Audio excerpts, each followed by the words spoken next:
Hi, this is Sanjana from Mockat, where you get directly coached and mentored by 99.9 plus percentilers. Now, we've got exciting news yesterday, which is that the NMIMS institutes have finally announced their cutoffs. And there are three changes which have come out this year, and I would say two of them are pretty major. So, let's get right into it. Let's understand the different institutes, the cutoffs, what are the next steps, and of course, I'm going to give you some actionables about what you can do now to get through NMIMS Mumbai or some of the other NM institutes if you have got these calls. Before I talk about this year's cutoff, take a look at last year's cutoff. This is from one of our students, and you can see that there are multiple different cutoffs which are there.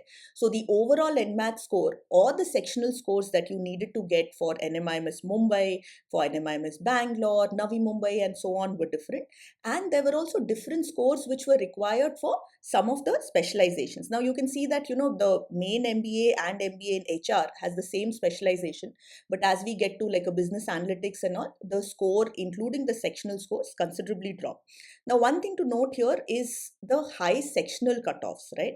Even if you see on this channel itself, we have videos around NMAT strategy and the NMAT exam this year and so on. And one of the common concerns that's come in comments is I have a 235, 236, 240, whatever it is, but I am not getting 70 plus in one of the sections. It usually tends to be quant. So, will I clear it? Right? So this is one thing which NMIMS was known for. They have a reasonably high overall cutoff, but their sectional score cutoffs were much higher than say, what an IIM or XLRI would have. And this is what was there in 2023. It's a little blurred, had to get it from an old student, but you can again see it's in a similar format. Instead of 234, it's 232, but very similar. But this is what we have this year, right? So you can see here that there is a lot of difference. Now, instead of having separate scores for each of the NMIMS institutes, you have just the one cutoff. But of course, the major change is that cutoff has considerably dropped. So instead of a 234 or a 235, as most of us were expecting, it's considerably been brought down and it is 209. And even the sectional cutoffs have been reduced. Now, the sectional cutoffs being reduced, I would say, is extremely good because there have always been students who've managed to clear the overall cutoff, but they're missing the sectional cutoff by a little bit because this is high. So, bringing that down a little is definitely good.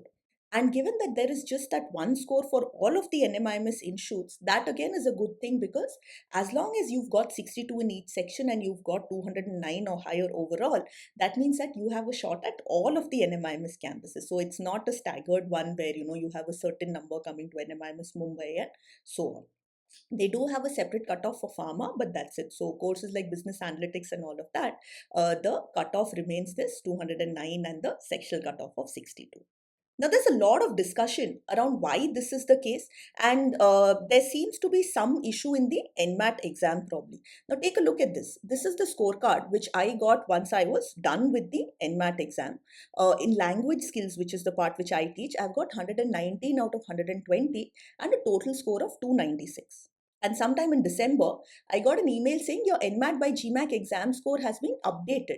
Now, the change in itself is very less. If you see here, that 119 out of 120 has become 120 out of 120, which has taken my overall score to 297. It's just increased it by 1 mark.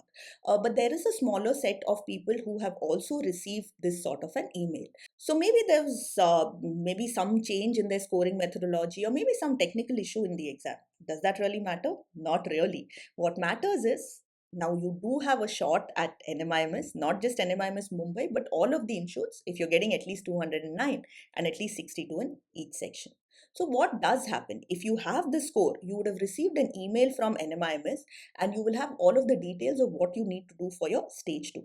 And for stage 2, this is what the criteria is. The criteria itself also has a major change. Last couple of years, the weightage of the NMAT score itself used to be the highest. But what has happened now is we have this competency assessment where the weightage for that is 50%. Now, they did used to have a Watson Glaser test earlier as well. At the moment, we don't know if this competency assessment is going to be that same test or there's going to be something else, or maybe, there are multiple things which can be brought in. Given that the concern seems to be about the NMAT score itself, you can see that the score has been reduced, the weightage has been reduced. It's more likely that this is going to be some form of a written aptitude exam. Now, you of course have got to register for it. Don't be worried about this asterisk right below it. It just says that you have to go to NMIMS Mumbai to take up this exam. But this becomes the single most important thing. Now, aside from this, you have 10% weightage for the personal interview. Again, that's something which you're going to be going for in person. 10% weightage for work experience, provided it's at least 1 year, and 10% weightage for your academics, which has been split this way. So, what does this mean? This means as long as you've cleared the cutoffs, as long as you've got the minimums, you have a good chance. If you take a look at it, the weightage for work experience and academics is not very high. It's a combined total of 20%.